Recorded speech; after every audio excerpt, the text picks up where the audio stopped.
What is going on, everybody? It's Tuesday, and Jason Sugamel is back. I had someone filling in for you last week. Mr. Garcia filled in for you. I saw that. John's a good dude, man. I Yeah. didn't know you were going to have him on, but I'm glad he stepped in, and John does really good work down in Florida. Yeah, he did. Actually, everyone in the chat said they'd rather have him than you. No, I don't blame him. I don't blame him one. Hey, I will gladly bow out on. No. I was just joking. Jason Sugamel is back. We're going to talk recruiting. We got a Jonah Williams update that we need to get to. Obviously, there's some A&M recruiting stuff that's occurring as well. Texas, Vanderbilt. We're only about almost a month or so away from signing day. Jason, what are we, about 5 to 6 weeks away at this point? So got a lot to go get into, a lot to get talked to. Jason, why don't we start with the news from last night first, because it deals with recruiting itself. Jonah Williams hurts himself, and then there's an injury that's going to affect him. What can you tell us about Jonah and where he's at this moment? Let me give everybody an update. Yeah, well, let me kind of give a little backstory on that. I saw he got banged up. I was on vacation last week, whatever, on social media and stuff, and I saw he was banged up, and his team, Galveston Ball, lost I think it was 60 to 58 or something like that. We're in triple overtime, right? They lost. And there's a video saying Jonah missed the second half of the game. So it was a great effort without their star player. I didn't think a whole lot of it. Listen, I'm on vacation. I wasn't too worried about it, right? But it turns out there was a report yesterday that he injured his collarbone. Okay. So, and first, how awesome is technology? I was in the middle of a flight, Anwar, from the Caribbean, St. Martin, to Atlanta last night. And I start getting messages about Jonah Williams. I'm like, okay, so I'm texting Jonah from 30,000 feet in the air. And he did confirm. Yeah, he injured he kind of confirmed. I said collarbone. We heard, I guess, clavicle. I guess that's kind of the same thing. But we've heard it's kind of a clean break, if you will, but he is expected to miss the rest of his senior season. So tough break for Jonah, man. He's had a really good senior season. I'm sure he was enjoying it. Yeah. Hopeful to make a deep playoff run. He'll still enroll in January at Texas. I don't know what that means for him starting off and playing baseball and hitting the ground running as soon as he gets to Austin. I don't know if he's right, or if it's just throwing clavicle or not. But bottom line is he did confirm the injury. He is expected to miss the rest of the football season. So tough break for Jonah. Really, really cool kid, really good kid, really great player. Tough break for Galveston Ball. But Jonah Williams, injured clavicle, out for the rest of the season. So does this mean Rivals is going to ding him and take away that star? Is that what's going to happen now? I don't think so, man. He's been so dude, every week I look on Twitter and it's like, oh, Jonah Williams making this huge play, scoring multiple touchdowns, catching an interception in front of Sark and Sark's at the game and flashing they're pointing at him, flashing the hook while Sark's on the sideline. So if anything, I've been wondering if he might move up the rankings on where he's already a 5-star, but he can always still move up a little bit, right? So I think he's done more than enough this year where he will maintain that lofty ranking. He better, or I might throw a fit. So Jason, this is a bye week, and this is kind of an interesting thing because they get another chance, I guess, to go on the road and do some recruiting now, Jason. So it's almost two good opportunities for some FaceTime here. Listen, I know you just got back, so I know you don't know the itinerary where these coaches are going and things to that effect. But talk about the being able to have that FaceTime, and do you think they focus on the 2025 kids? Do they really start to look ahead? Is this a week where they can look ahead to 2026 guys? Is a combo of the two? Just give me your thoughts on recruiting bye week and how that what the approach could be. It's a good question, and you're right. I don't know the itinerary. I'll start working on that, maybe even today, hitting some guys up, see if they know if Sark and crew are coming. Coach Sark mentioned it at his press conference yesterday. It'll be a lot like the bye week from a month or so ago, whenever that was. They'll go out on Friday, and they have such limited days now with this recruiting calendar. It keeps changing, and they're tightening up the windows for evaluation periods and portal windows and everything else. So what they have to do now Sark will hit 3, 4, 5 schools in one day. He hops on that It's so helicopter. crazy. He's all over Houston and the Galveston area. I would expect Sark would maybe be more in the Dallas area this weekend, starting on Friday. You'll have other coaches hit other parts of the state.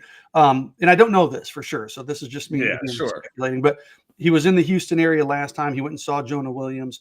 Went by North Shore and some of these schools in Houston. I would think maybe he'll get up in the Dallas DFW area.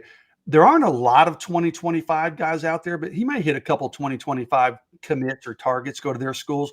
But I could also see him going to like some of these 2026 guys, John Turntine at North Crowley, some of these elite 2026 guys. Maybe he goes to see Riley Pettijohn up there in that DFW area. So I would expect, that's my expectation for Sark, that we'll see him in the Dallas area, kind of bouncing around a little bit. And there's a lot of schools to hit in that area. And then the rest of the staff, but they've got to have a smart plan. They did it last time. And he said, hey, they feel like they've got a really good plan on where they want to be. Hey, they're on a really tight schedule. We're going here for an hour. We're going to get here. We're going to get here and get to 3, 4, 5 different schools in one day. And then they'll go to games at night. Sometimes you'll see coaches go to like a first half of one game, jump on the helicopter and go to the second half of another game. So they'll try to cram in as much as they can in that kind of Friday, maybe even a little bit on Saturday window. Yeah.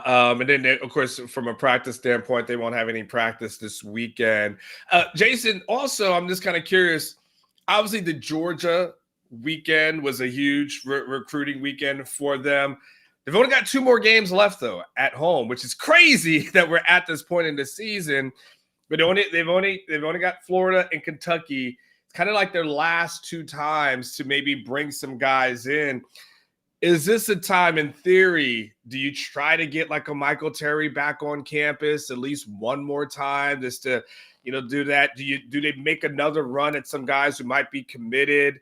Because we'll get into the Texas A&M battles, but there's literally only 2 times. Because when is signing day? Is what day, Jason? December 4th. So again, we're only. Yeah, I'm trying to do the math. Is that 5 weeks from tomorrow? I was gonna say that's 5 weeks from now. Yeah, 5 weeks from tomorrow. 1, 2, 3, 4. 5 weeks from tomorrow. Yeah. When in the dead period would start when, Jason? Do you have that up? It's like the Monday or Tuesday before signing day. So realistically, they've got 4 weeks to kind of solidify something, in 2 weeks, or at least 2 occasions where they can bring in guys. So just give me your thoughts on that. These final 2 home games and really this final surge. Yeah, in theory, they could bring guys in this weekend if they want, but there's not going to be a lot of action going on around campus. So that would be kind of a unique strategy. But you're right. They've got 2 home games left. They're going to be, some guys coming in for those games. I don't think it's going to be a big loaded visit list the way we saw for the Georgia game. Nathaniel Owusu-Boateng is taking his official visit for the Kentucky game. You've got guys like Amari Winston, the Texas commitment, saying he'll be back for the Florida game. You mentioned Michael Terry. That's an interesting one. Listen, he'll get an invitation. He'll get a call and say, come on up, Mike. We'd love to see you. It's an hour-long drive from you, but he's kind of starting to say, hey, I'm going to kind of shut this down in terms of visits. But he could wake up Saturday morning and be like, hey, I'm going to go ahead and come up to the game, okay? And they'll be like, sure, come on up. So we'll keep an eye on a guy like him. But there aren't going to be a lot of big official visitors remaining. You'll see some, I think, underclassmen come in. You'll see some Texas commitments come in for these last 2 weeks. Right now, man, you're just trying to slam the door on a couple of these recruitments. Yeah. A guy like Javion Hilson and Michael Terry and some of these players that are still out there. And some of these guys you're trying to flip. So it's getting down to crunch time. But you're right. There are really only a couple more chances to make in-person make an in-person splash, if you will, an in-person impression. Used to be, Anwar, there was always usually one big recruiting weekend in December where teams would bring guys in. Yeah. But that's not going to happen this year with them moving that calendar up. So, Texas plays on the road the week before signing day. Now, there are going to be some key recruits that are going to be at that Texas and Texas A&M game. They'll be at Texas A&M, but I guess technically Texas could still make an impression on those guys. But yeah, we're kind of running out of time for those in-person connections, those in-person visits. I'm wondering when and how are they going to do in-home visits?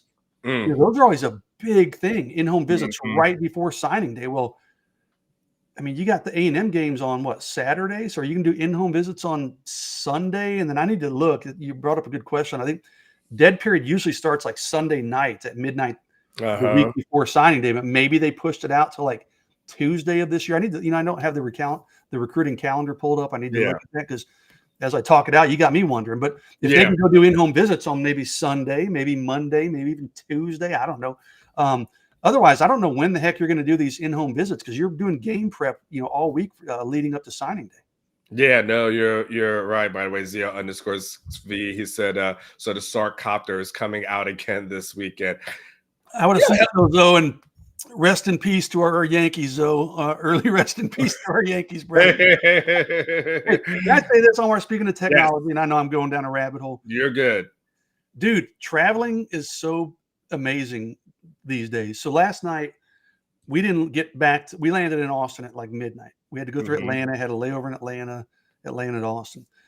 Well, so I watched the first half of my Pittsburgh Steelers game in the first few innings of the World Series, my New York Yankees playing at a little sports bar at the restaurant. But we had to get on the plane. So on the plane, I had Wi-Fi. I'm watching the Yankees on my phone on YouTube television while I'm watching the Steelers game on the screen in the back. The only thing I needed was I didn't order any cocktails because it was so late and I had to drive home. Otherwise, I almost feel like I'm at a sports bar in the airplane, right? Dude, how great is technology? Now, that is pretty awesome. Yeah, man. You got what airline were you on, Jason? Oh, we were on Delta, so go Delta. Yeah. Oh yeah, Delta's nice now. Delta is. Their planes, like we flew American going there, Delta coming back. Delta blows American and some of these others away. Yeah. Yeah. I'm surprised, by the way, Jason, kind of a quick sidebar. I'm surprised your cheap ass actually sprung for like a real airline because Anwar, points, brother. I haven't paid for a flight in 10 years. Oh. How the hell do you think I take these vacations? This is not because I can afford them.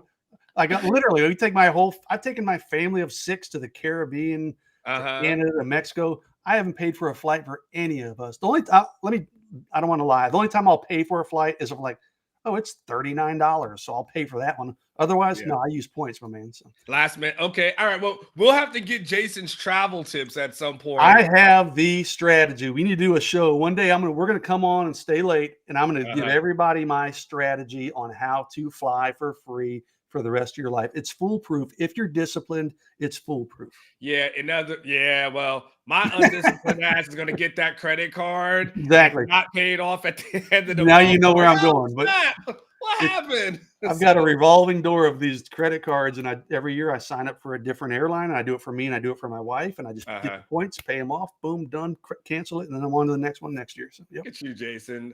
All right, so let's talk about this. Going into the year, and we've had some A&M conversations, especially off the big win, and they had a big recruiting weekend as well, Jason. Going into the year, though, you're always thinking to yourself, all right, what's Elko going to do?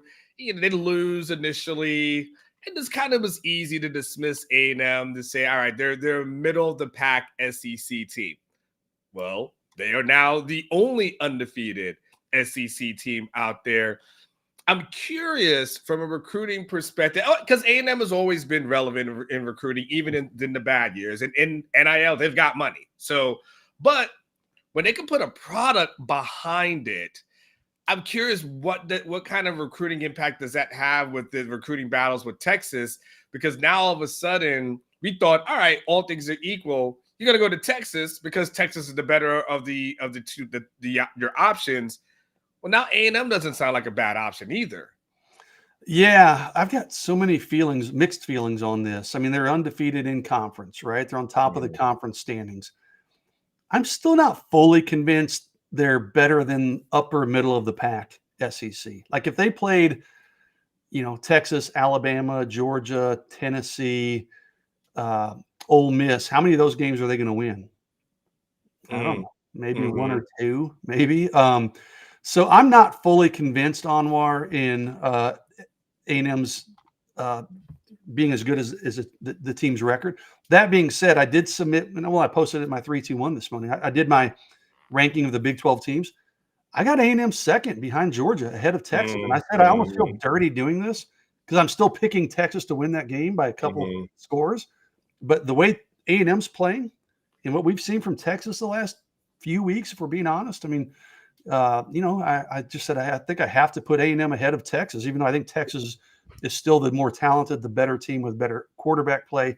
But to your point, how does it impact recruiting? It impacts recruiting quite a bit. They had a big recruiting weekend this last weekend when they hosted LSU. Not quite as big as what Texas had against Georgia in terms of number of players and star power. But you know what? They come out of that weekend on where they got 3 commitments: a linebacker out of California, Samu Moala, a defensive end, Jordan Carter out of Douglasville, Georgia, who he'll be a 5-star player. These are 2026 players, by the way. So they're like a year and a month from signing. This is the number 10 player in the country. Jordan Carter is a defensive lineman out of Georgia. And then Aaron Gregory, a wide receiver out of Georgia. All 3 of those guys are Rivals 100 members. 2 of them are potential 5-star players. All 3 of them hold Texas offers. Were they guys that Texas was aggressively pursuing? Not really. Maybe Texas should have been. Maybe A&M's been more aggressive earlier than Texas has been. But you can't deny the fact that, I wrote about it in my column, and I just posted my column before we went live on the air. Some people are probably responding. I haven't even had a chance to check out the responses. I'll check them out when we get off the air. It's going to be a lot of like, what are you singing the Aggies praises for? They're the Aggies. They'll screw it up and blah, blah, blah, blah, blah. And I get it, man. Maybe they will, but you also can't deny that they are recruiting well. They've got the number 1 ranked class in the 2026 group with 7 commitments. They just picked up 3 commitments right after that big win against LSU. So, let's not sit here and act like A&M's not recruiting well. They're playing well. Are they legitimately the best team in the SEC? Probably not, but hey, they're on top of the standings.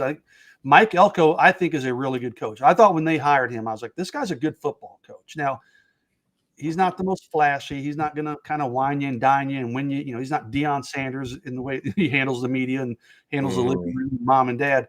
But he is a good football coach. And if you're a football player who wants to get developed, maybe that appeals to you. So they're recruiting really well. They're number 10 as I look in the 2025 class recruiting ranking. They're number 1 in the 2026 class. They're number 1 overall in the country recruiting class. It's very early. I get it. But let's not be naive Longhorn fans and say, okay, hey, A&M has the potential to be a problem for Texas if Texas can't get things, I don't want to say get things figured out because Texas is doing pretty well in their own right. But that game in College Station, a little more than a month from now onward, is taking on some added importance the way things shape up now. Well, yeah, once they get, they've got South Carolina this weekend, and we know that's a really tough team, and that's on the road. Exactly. That can all change in a heartbeat. Yes, and then all bets are off after that. Yeah. If they do get past South Carolina, though, now you're talking New Mexico State, that's a win. You're talking about at Auburn, that's a win. And now you're just waiting for that Texas game. So, at Auburn's probably a win. I've made this reference before, so I apologize if I can't remember if I said on your show or the recruiting hour. But A&M reminds me of my Pittsburgh Steelers. They should beat Auburn, right? But they're just bad, and they're just kind of mediocre enough. They can probably lose to an Auburn too. Like my Steelers could have very well lost to the New York Jets or New York Giants last night. So, I think A&M would beat Auburn. And South Carolina is going to be tricky. I haven't seen the line for that. I don't know what the line is. I don't know. I'll have to look it up. But South Carolina, that's the team. They are competitive. Yeah, when they're good, they're good. Yeah, when they're good, they're good. And Jesse in the chat, go Dodgers. Don't make me use that ban button for the first time, Jesse. Absolutely. So Rodolfo with How's the House phone. Come on, Rodolfo. That thing's been gone for like 2 years now. Now, the Texas is in A&M are competing for a couple of recruits, right? Right now, it's Hilson and who's the other guy? Javon Hilson. There's a lot of them. They're competing for. Michael Terry kind of in that group, although he's not really considering A&M anymore. But Javion Hilson, I want to talk about him. He was kind of the big story coming out of this weekend. He did go to the Texas A&M LSU game. I didn't even know that, Anwar. If I'm being honest, I think I was sitting at the airport yesterday morning, And I got a text from someone like, "Hey, like, are you hearing much from Javion Hilson?" I said, "Well, I think it's Texas and Central Florida. I think those are still the two main teams. There's some teams on the peripheral." And someone said, "Well, hey, it sounds like A&M made a move up his list after this weekend." And I was like, "What? He visited?" And I was like, "Oh crap!" And now I knew he was going to A&M for an official visit when they played Texas. That's been on the books for a while, but he did go to that game on Saturday, and I kicked the tires with some A&M people. They're like, "Hey, A&M feels like they really made a strong move in that Javion Hilson race they basically went from a non-factor. Now they feel like they're right there nipping at UT's heels for Hilson, who's the 5-star defensive end out of Cocoa, Florida, of course. And they still have an official visit to bring him in. I'm assuming they're still going to bring him in on an official visit. So this one now all of a sudden, Almar, could come down to Texas and Texas A&M. He's probably not deciding till December 4th, he has said. He may watch Texas and Texas A&M play and then decide a few days later. So this one suddenly is getting pretty interesting. I still think Texas, someone said A&M is a 2.5-point favorite this weekend, by the way. So I still think Texas is the favorite for Javion Hilson. But that one suddenly got really interesting. Now, let me backtrack 2 weeks ago when Texas hosted Georgia. Texas also hosted as recruits Kelshawn Johnson, the wide receiver who's committed to Texas A&M. And one of the more interesting stories that's kind of gone under the radar from that weekend, Chase Sims, who's a defensive tackle committed to A&M, showed up to the game.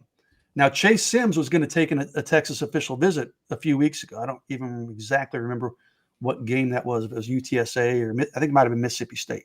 Well, word kind of got out that he was going to take this official visit, and he canceled it at the last minute. Okay, because just I think too much heat coming from A&M people and whatever else.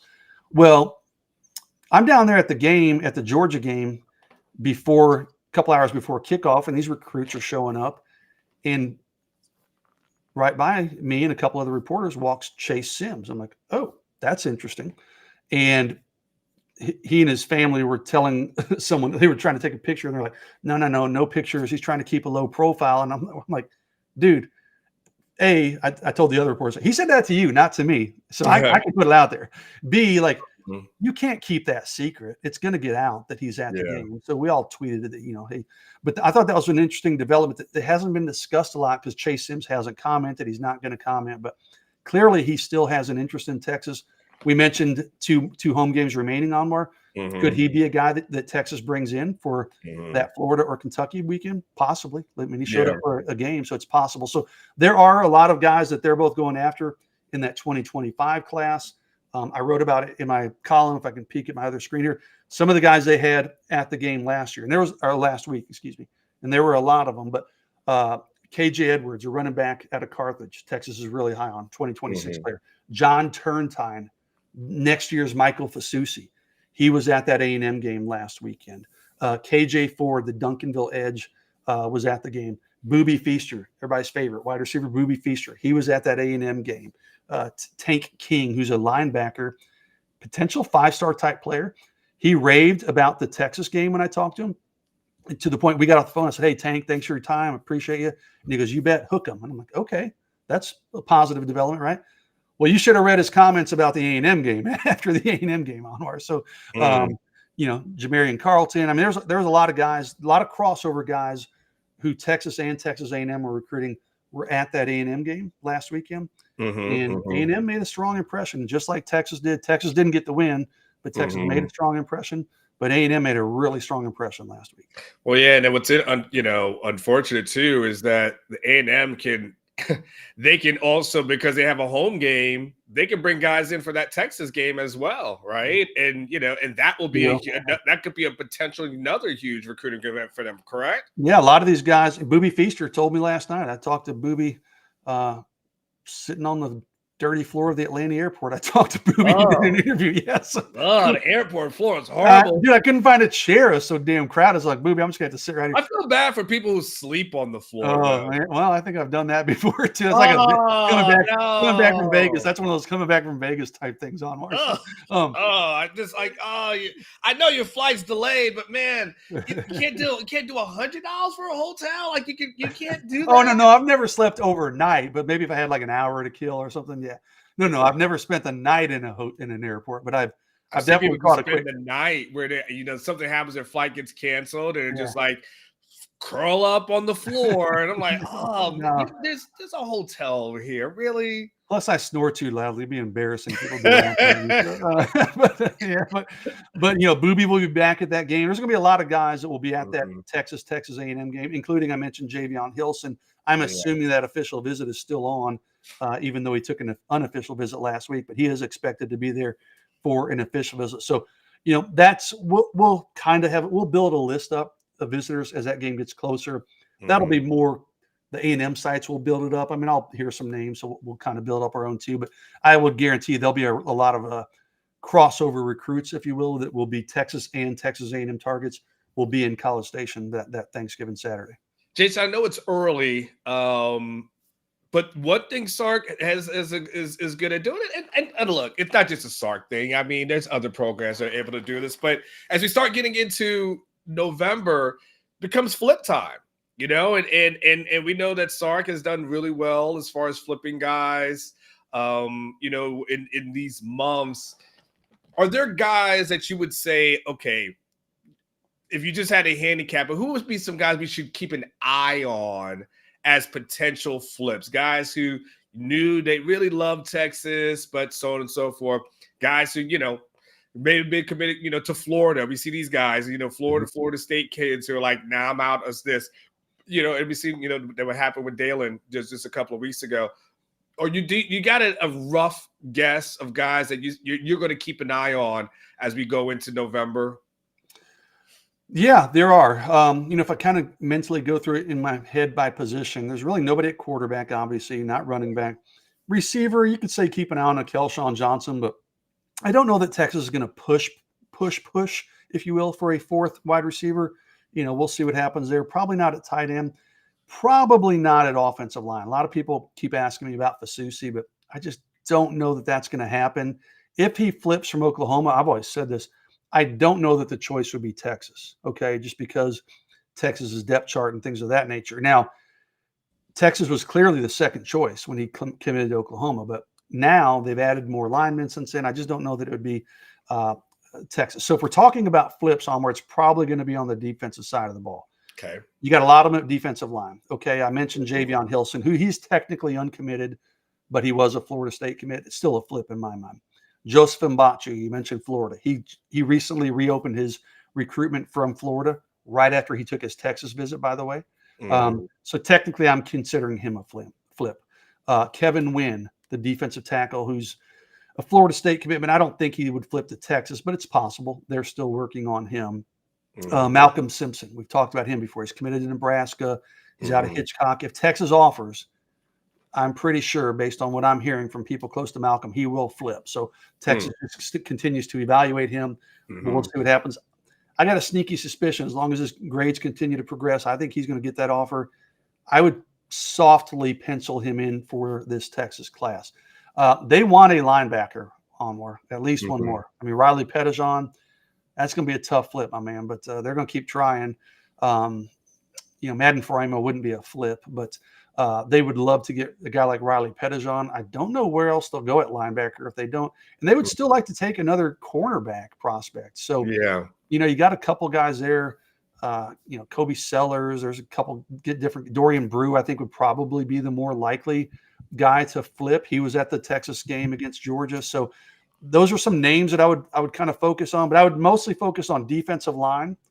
Probably at least one guy in the secondary, maybe more of a cover corner guy, and then a linebacker if they can find one. So, I mean, Pettijon's the guy everybody's talking about, but they may have to dig a little deeper down their list, I think, if they're going to get a linebacker flip.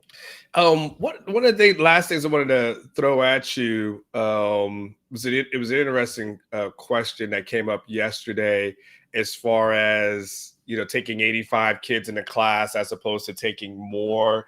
And, of course, the House decision. Jason, for those, we sometimes take for granted that everybody follows this stuff day in and day out like we do. Can you maybe just explain, if we're looking at this class and we're looking at a class of 85, but there's a potential that there could be more kids added to the class later. So can you maybe give everybody a kind of an update or just a simple explanation as to what's going on in college football right now? Nothing simple about it, unfortunately. And honestly, it makes Okay. my head hurt. But yeah, they're talking. It's probably going to happen. Everybody expects it to happen. It's just a matter of when it gets approved. But going from an 85-man scholarship limit, right, to a 105-man scholarship limit. What does that mean for walk-on programs? I've seen talk of having like a junior varsity program, maybe. I mean, I don't know what and, and they'll do something on more, and then the next year they'll change it again. College football now is changing so frequently and so dramatically. It's like, okay, if you don't like it, just wait a year and it'll change again, right? But That's true too. yeah, so they're talking about going to 105-man scholarship limit, and I thought it was interesting. Sark was asked about it, and I thought his answer was exactly. I had not heard his answer, but it was kind of what mentally I'd been kicking around. Like, how do you start taking? Let's say this year, okay, like okay, we're going to take a 40-man class if you're Texas, because Texas could do it, right? If they wanted to dig deep and maybe take a flyer on a few kids, they could get 40 kids to commit. But then what happens if it doesn't get approved, or maybe it doesn't get approved for next year's class? Then you got to go to some of those kids and be like, sorry, dude, we don't have the room for you anymore. So Clark said, hey, nope, they are sticking with the 85-man limit until they have been told it is and has changed. So, and I think that's the right philosophy. I don't see how you could operate any differently. You can't assume that they're going to change it to 105 by the time whatever that cutoff of roster limits would be. You can't assume that it's going to be in place by that point. So Sark just said, hey, we're sticking with kind of the 85-man philosophy until it's officially changed. We will cross that bridge and we'll start taking more players, and maybe that means they dip into the portal more. Obviously, they'll take bigger high school classes, but they're not going to start doing it. Texas is not. And I think this probably goes for most programs. They're not going to start doing it until it's officially approved, because then you put yourself in a real position to be in a real bind if you're having to pull scholarships for some guys, or ask them to take what's called a gray shirt, which basically means, hey, sit out a semester and then we'll bring you in the next semester. You'll be kind of a year behind. Nobody wants to do that. And guys want to enroll early now, right? They don't want to sit out. Yeah, it's a little bit of a slippery slope, but I think Sark and Texas are taking the wise approach, the smart and safe approach, and just saying, hey, let's operate under this 85-man limit until we know that limit's going to go up to 105, and then we'll adjust accordingly. All right, Jason, last thing, and we got to go because we got the modcast coming up in a little bit. Texas sitting at 7-1, 4 games left. Before the season, Jason, what was your prediction for the record? What was the record prediction? Honestly, I was spot on. I had them 7-1, losing to Georgia. I did have them losing one other road game, like I said, or a road or neutral game. So I had Oklahoma, A&M, or Arkansas, as I thought they'd stumble in one of those other games and lose to Georgia. So sadly to say, I'm on track so far. Now, listen, I'm not tooting my own horn, because I changed that prediction before the Georgia game. I was like, no, I'm going to pick them to beat Georgia. But my preseason prediction was they would lose to Georgia and then lose one of those road or neutral site games. I was going to say 4 games left. You think Texas runs the table in these last 4, or is that asking too much? Because it's interesting. Before the season, we thought the final stretch of games was the easy part of the schedule for Texas. You just get past Georgia, Oklahoma, and Georgia, and then it's just smooth sailing into the SEC championship. And now we're like, suddenly, I mean, Vanderbilt was good. We thought, and then you're like, oh, stop. That was kind of a close game, life or death. You're going to have the bye. Florida will provide some sort of, contest there. But I think we're looking at Arkansas and A&M, right, as the kind of the biggest threats. You think they can run the table over the next 4? Do I think they can? Absolutely. Do I think they should? Yes, I do. Do I think they will? I don't know, man. The way they've played of late, I mean, Vanderbilt's a good team, and that was on the road, and I haven't even had a chance to go back and review the game yet because I didn't get to see it on Saturday. But just, I listened to Sark talk, and I listened to some of it on the radio, on my phone, I should say.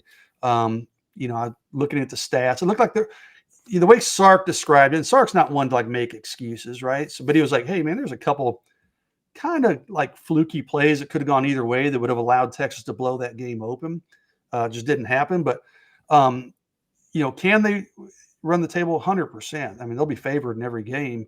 Will they run the table? I don't know, man. Those Arkansas and A&M road games, Omar, if Texas doesn't start playing better than they did against Georgia, than they did against Mississippi State and even Vanderbilt, if they don't start playing better than they did in those 3 games, I don't know that they won't stumble in one of these road games. So I'm still predicting them. I'm giving them the benefit of the doubt because I've seen what this team can be when they're really good. They've got to figure some things out offensively, I think. I still think they're going to run the table, but my confidence level isn't as high as it was maybe a month ago. All right, Jason Sukumel, get out of here, Jason. I'll see you in 20 minutes, man. Okay, man. See you soon. All right, Jason Sukumel from orangebuzz.com, providing all of the recruiting updates that you need. And by the way, one last thing, if you need to buy a house, you got to go to Eric Sales Homes DFW. He's buying and selling made easily, no matter what it is. Looking to buy a home, looking to sell a home, wherever you're at, you tell El Presidente that I sent you. Eric Sales Homes DFW, the main man. He has got you covered. All right, listen, we've got the modcast coming up in 20 minutes. No catch, but we got Chad Hastings filling in. And he's Aggie going to Aggie. So you know what he's probably going to want to talk about. I'm going to go ahead and shoot it down. Going through here, making sure I do not see a super chat. So nobody hit me up and tell me I missed a super chat. I don't see one in here. All right, man. It's Tuesday.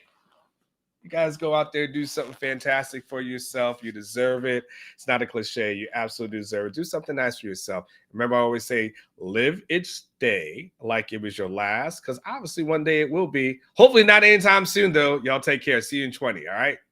Peace.